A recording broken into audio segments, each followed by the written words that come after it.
And welcome back. Now, our next guest and our final guest for this ABLF Talks is an icon for women's empowerment in Africa.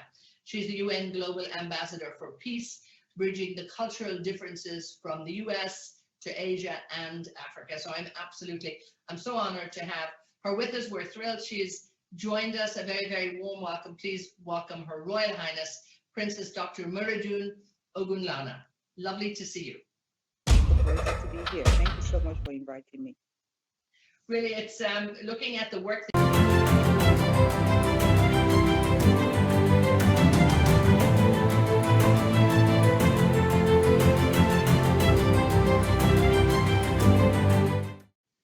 and welcome back. Now, our next guest and our final guest for this ABLF Talks is an icon for women's empowerment in Africa. She's the UN Global Ambassador for Peace, bridging the cultural differences from the US to Asia and Africa. So I'm so honored to have her with us. We're thrilled she's joined us. A very, very warm welcome. Please welcome Her Royal Highness, Princess Dr. Moradeun Ogunlana. Lovely to see you. It's a pleasure to be here. Thank you so much for inviting me. Really, it's looking at the work that you have done from around the world, and now, of course, you're based in the US at the moment here, but of course, really looking at what's going on, particularly in Africa. And if we can perhaps start there, looking at how globalization in so many ways really has benefited the continent. But how do you think the region is tackling now, particularly when we look at perhaps some setbacks that we've seen in 2020 because of COVID-19? How are things looking, particularly in the continent of Africa now? Thank you. Excellencies, Your Highness, leaders, and the amazing next generation of leaders watching us from our partner base in Nigeria. Let me begin by thanking you for the invitation to be a part of the second conclave of the ABLF Talk Live in 2021, held under the patronage of His Highness Sheikh Nahenya Mabarak Al Nahenya, Cabinet Member and Minister of Tolerance and Coexistence, UAE, and in partnership with the UAE Ministry of Economy. Thank you so much. And thank you so much for our wonderful moderator. I wish to express my profound gratitude to say a few words at this year's virtual leadership series of the Asian Business Leadership Forum series. Also, standing protocols duly observed, because I know this program has been on since morning. When we're looking at this particular question, we must ask ourselves, what has globalization meant for Africa? Now, Africa has been at the margin of the global economy for much of the post-independence period after the West forces were in. In terms of trade, it has one of the least integrated regions of the world, and Africa's shares of world trade has actually dropped from 4% to 1.5% over the last 40 years. Now, growth rates were down through the 1970s, 80s, and 90s, because we weren't able to attract private capital, because people didn't think of it as a serious investment destination. However, in the last 5 years, we've seen growth rates have been up over 6%. Private capitals have flowed into Africa, and not just in oil and mining. So most definitely, the current global economic situation is a good lens for thinking about Africa's place in the world. The future is Africa. Nigeria is the largest economy in sub-Saharan Africa. It is the 5th largest source of US oil and petroleum imports, and it went through a period from 2003 to 2006 of a very impressive economic reforms and incredible progress. Now, we saw financial transparency increase many times, and it looked like Nigeria was supposed to finally take its place as a real economic power. So when we're talking about deglobalization, most especially post-COVID-19 world, the question is, has globalization been an engine of economic development? And the answer is yes. Globalization has had a positive effect on economic growth, any which way you look at it, and it's contributing to rising living standards and a reduction of extreme poverty across the world. And I believe that there needs to be continued strengthening globalization efforts in countries in Africa as its citizens have been disproportionately been impacted through lack of resources, provided by its government to its citizens. So yes, we definitely need to keep that. And indeed, it is so important. But also when you look at, I think, there's been a bit of a backlash against globalization in some areas, and also I know in Africa too, we look at infrastructure within regions. There's still a lot of work to be done. Is there a danger, though, of Africa maybe closing in and really, I suppose, becoming self-sufficient in terms of cities and countries? Or are you still hopeful that we will see a much more engaging, outward-looking Africa? Yes, yes. You see more of that happening actually now. Um, yes, I believe there will be an emergence of self-sufficient cities in Africa and more localization after COVID-19. Because one thing that the COVID-19 has really taught us is that definitely, this world, we are a global village. The current pace of globalization gives no choice to small developing countries. They must integrate into world markets if they wish to succeed. And that's the case of in Africa. Africa has more than its fair shares of small poor economies because of fragmentization that it inherited from European colonizers. And that's making Africa the continent most prone to ethnic-based conflict. Yet, African countries impose the heaviest artificial barriers around its borders on top of this. It's time to change this. We've got to change. Because one thing I believe is that the Almighty God has blessed us with abundant natural wealth. We have diamonds, we have gold, oil, coal, gemstones, water resources, fertile land. So the problem is not lack of natural resources in Africa. The major obstacle to our development are internal factors, especially embracing the solution to changing our mindset. And we must emancipate our mind from that. Now, on the other hand, I believe we have the question, who are the important external players? The big external players are the former colonial powers. France and Britain are still very important, both politically and economically in Africa. Beyond that, the United States is a major player and the single largest donor in sub-Saharan Africa. And China has been involved in Africa for decades. Most of the anti-colonial guerrilla armies that were funded were by Chinese. After independence, the Chinese built a lot of stadiums and palaces.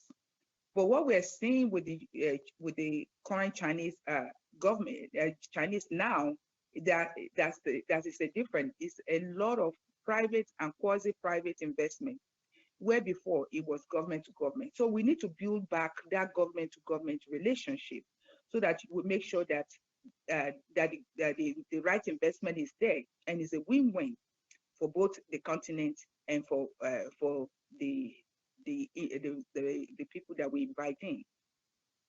And that is why I believe we need to have more cooperations and government relationships coming from the UAE, the Middle East, as well as the United States with Africa to move the needle forward. In general, Africa needs to embark on massive infrastructure, and relationship with the West is very crucial to that development. But it must be a win-win agreement for Africa. The UAE are both very good at building infrastructure and having the wherewithal to finance it. The United States and the European need to increase infrastructure partnership in Africa. So that's one of the things that I'm really advocating for, is that we need to have more partnership going all around and letting Africa come and sit at the table as an equal partner. But all of this must come with financial transparency that is needed to create trust between nations, as we currently see in China's involvement in Africa. And finally, I want to say something that I love what India is doing with their African counterparts.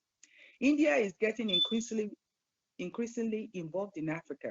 And I think because India is an open democracy and also very good at low-cost infrastructure, there are a lot of things that Africa could learn from India's development model. This development model may be much more appropriate for Africa because it is based on a very technical state of involvement. So that's what needs to happen. And indeed, there are so many things I think that, countries, emerging markets can share among each other. There's no point reinventing the wheel in one country when you see something that works so well in another. And again, I love what you say there. It is about, making sure that everybody gains by this, and that it has to be a win-win for Africa, because clearly it won't be sustainable if it's not. Talk to me, though, a little bit more about the social and economic disparities perhaps caused by globalization, and indeed, what steps can government and business leaders take, to eliminate such problems? I believe that government and business leaders can take some steps to eliminate problems such as the social and economic disparities caused by globalization. Now, I love what the African Development Bank, the AFDB, is doing to mobilize resources for the continent's economic and social development. With this objective in mind, the institution aims at assisting African countries individually and collectively in their efforts to achieve sustainable economic development and social progress. Combating poverty is at the heart of Africa's efforts to attain sustainable economic growth. To this end, the bank seeks to stimulate and mobilize internal and external resources to promote investment, as well as provide its regional member countries with technical and financial assistance by creating they just created a $10 billion COVID-19 resource facility to assist regional members countries in fighting the pandemic. And I look further and I say, well, there are actually some steps that we can actually take already, that we can actually put in progress with the demonstration of efforts from ECOWAS, the Economic of West African States. The international community could actually shift to a contract with African neighborhoods, involving leading and lagging countries of the neighborhoods, as well as the donor community, providing the right incentives to ensure developmental regional cooperation initiatives. For instance, governments of East, Central, South, and West African neighborhoods could commit to, one, establishing African economics areas that will tie the economic interests of leading and lagging countries in each regional neighborhood tightly together. Secondly, by allowing and maintaining the free movement of labor, capital, goods, services within these areas. Third, maintaining and protecting access routes between landlocked countries and outlets for trade, and providing the political space to support investment in regional infrastructure. And in exchange for these actions, bilateral and multilateral development partners could commit to, one, a big increase in aid for improved social services and other life-sustaining infrastructure. And that is why, with me, health is very important to me. And that's the reason most of the programs and most of the activities that I actually get involved with, majority at the heart of it is all about, health, making sure that, when we're talking about health, we're talking about health, and that correlates with poverty, it correlates with, hunger, it correlates with everything else, because if everything is not put in place, then what we end up having is we have a lagging behind. Secondly, they can increase financial support for growth and sustaining infrastructure ports, transport links between those countries, and then the third one is just preferential access to markets of high-income countries to sub-Saharan African exports without strict rules of origin or eligibility criteria, because that's usually what impedes growth of trade in intermediate inputs with other developing countries. That's it. Now, we have a few questions coming in, actually, and there's one that almost follows naturally from that one, so perhaps if I may pick up on that. And it's a question that's coming from Montreal, actually, from Jason Sanchez, asking, what are some of the challenges that you have identified in the field of healthcare, particularly, and then sustainable development and indeed community building in Africa? Oh my God. One of the things I found out, especially one thing that the pandemic has shown us, is that companies and governments that are committing to stakeholder capitalism perform much better because they invest in long-term viability of the country and the citizens. And I believe that by doing so, they call for much definition of bigger capital. The one thing is this: with the pandemic, it's shown us a whole lot of things, and I'm looking at like our organization. There's so much need for a lot of healthcare structures that is actually been lacking for so long. Because what happened before the pandemic, usually you have on the continent, most of the countries have, I mean, they have amassed wealth. Because when you look at, I'll take for instance Nigeria as my country, and in Nigeria, we have oil money, and oil money is real money. And one thing that I found out is that the people that so you have, but you have the difference between the haves and the haves not. And usually, because the haves know that if they get sick or anything happens to them, they can actually pack their bag and actually travel to Dubai, travel to Germany, travel to Europe, travel to different countries all around the world. But after pandemic, the pandemic hit where everything was shut down, and you have the country have to now depend on the resources that it has at hand. That's where the problem is. And so that's the reason why I believe that post-pandemic, we definitely need to put the big emphasis need to be on infrastructure building and making sure that we have good hospitals, we have good schools, we have good roads, we have we have constant lights. Because when you look at all of those things, those are basic things that even me, while I'm living over here in the United States, I didn't really have to worry too much about any of those things. Because I mean, there's already good hospital, there's good road, there's electricity 24/7. None of those appeal to me. But the people back in Africa, the problem we found out was that once the COVID is out there, and then you have to do shutdown, and then you do a shutdown, and to what? What are the people? The people that usually will go out every single day. That is how they make their daily living. If they don't step out of the house to go and sell the goods that they pick from the farm, then there's problem. They won't be able to eat. They won't be able to bring food to the house. So you see that happening. And so that's the reason why that, I'm calling on all our leaders, different African countries. We cannot continue to actually just sit by and let things be as it is. We need to put infrastructure in place that when such a global pandemic happens, there is resources at home for the people itself, that to be able to go to, that people can be able to turn to. So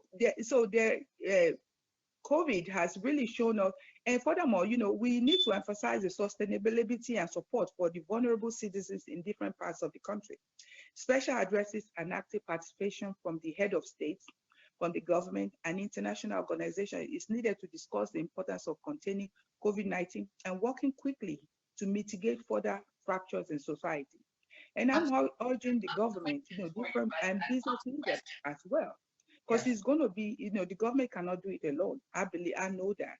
So it needs to be a concise effort, from both the government and the citizens itself and the business leaders to echo this call and urge the corporations and innovations to address the crucial economic, social, and environmental challenges in the year ahead to be able to include human, social, and natural capital, because all of those aspects combine to create wealth and prosperity.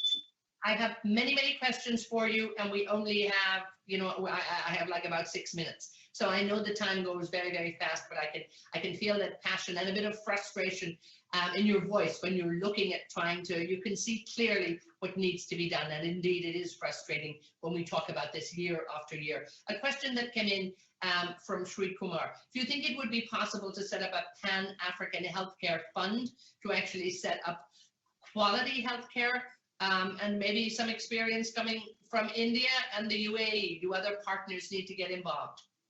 Yes, absolutely. And as a matter of fact, I'm hoping that this is that will that we could be able to achieve that through this call, through this platform, through what is speaking out, because that's the whole idea. Because in the African proverbs, it says it takes a village to raise a child. And one of the things that that with my foundation that and that's why we're really open to very big on partnership and collaboration, working especially on 7 UN sustainable development goals, and most especially sustainable development goal number 17, which really deals with partnership. So yeah, so I do believe that we definitely need to look at to start that, and that hopefully is something that we can definitely go further, because once we begin this discussion, I'm telling you, it definitely is very something I'm very passionate about. My foundation is dedicated to bring health and healing to citizens in impoverished areas by promoting ways to strengthen the healthcare delivery system among women, and to procure medical and surgical supplies and medical donations, for medical facilities or all in less developed countries. And on the onset, one of the things we did was to create the African Women's Health Alliance Coalition and Global Summit Group, which is a coalition of NGOs around Africa working to advance women's access to healthcare, focusing on influencing policy and advocacy. And that's exactly what you're talking about with the question that came from our friend that posed that question about having a Pan-African healthcare fund.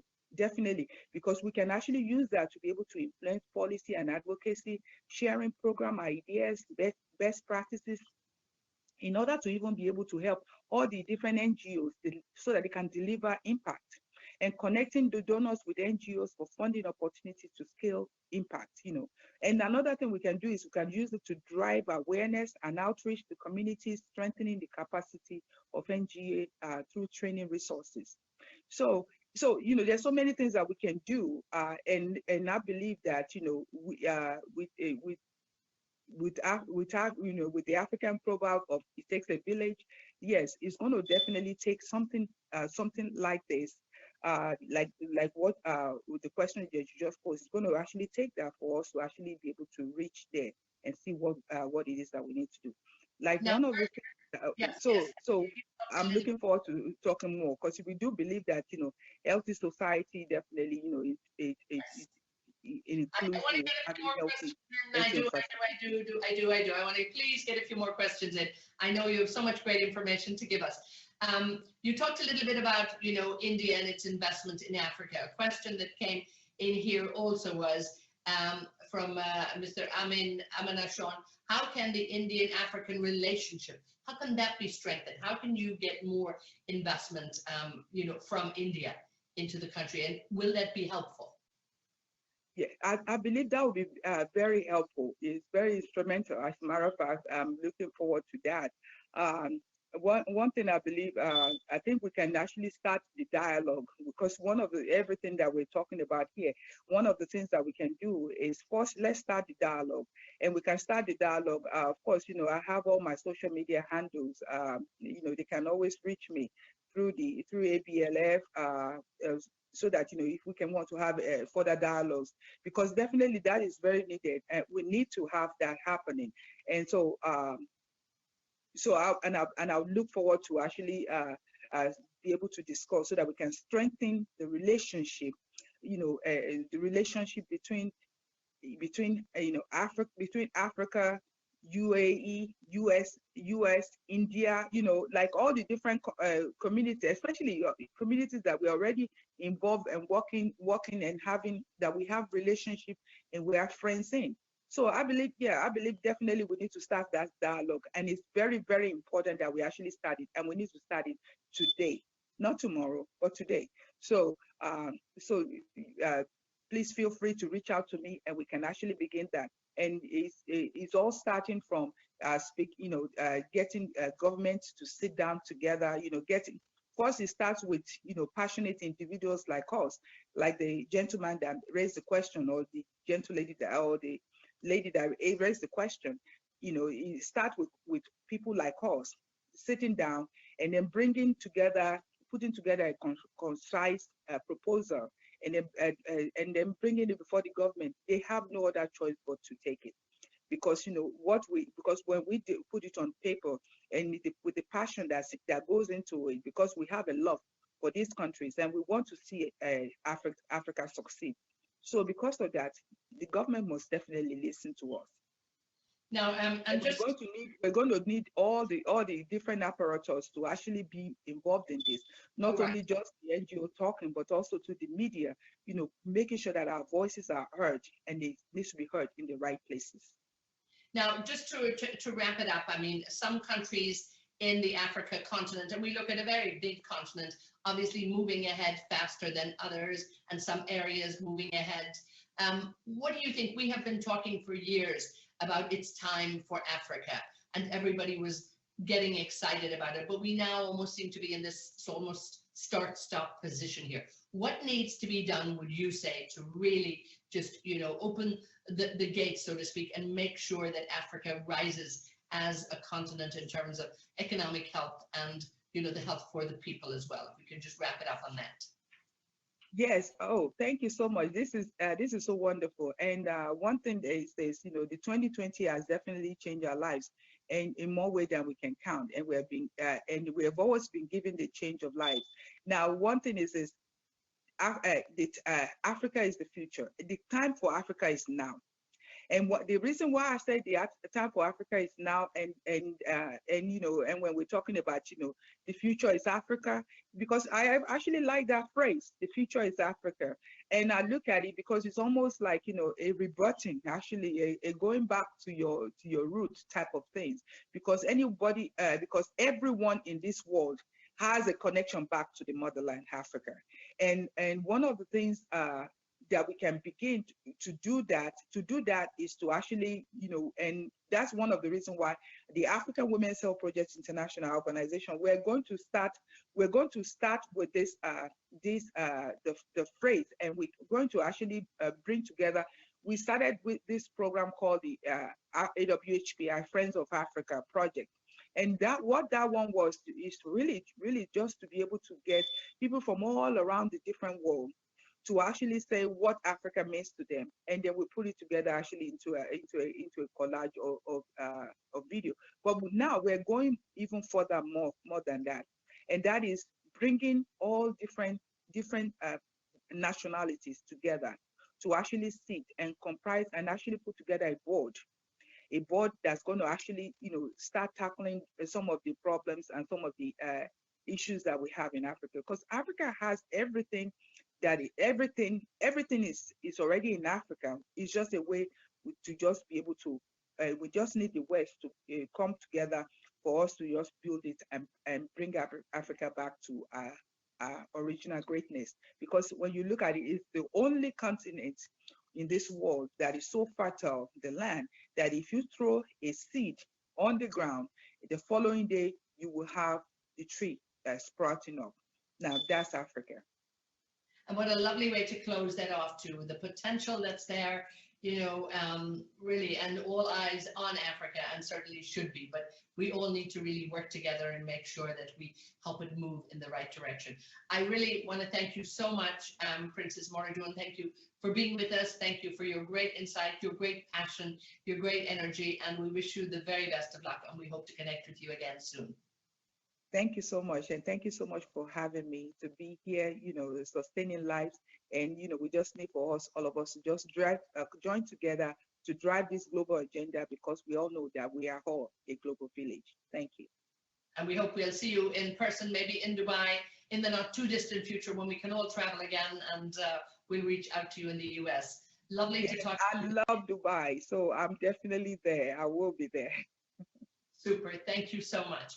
That was there, of course, the president and the CEO from the Innovative Global Consulting, ICG, the founder, and also UN Peace Ambassador, Her Royal Highness, the Princess Moradeun. So it was absolutely delightful to have her. We're coming to a close today. We've had a fabulous, very, very busy afternoon here, coming to you from Dubai. and we're not finished yet. So I'll come back in just a couple of minutes now, and I'll wrap it up with Risham. So stay with us and join us, and we'll have that wrap up. So we'll be right back.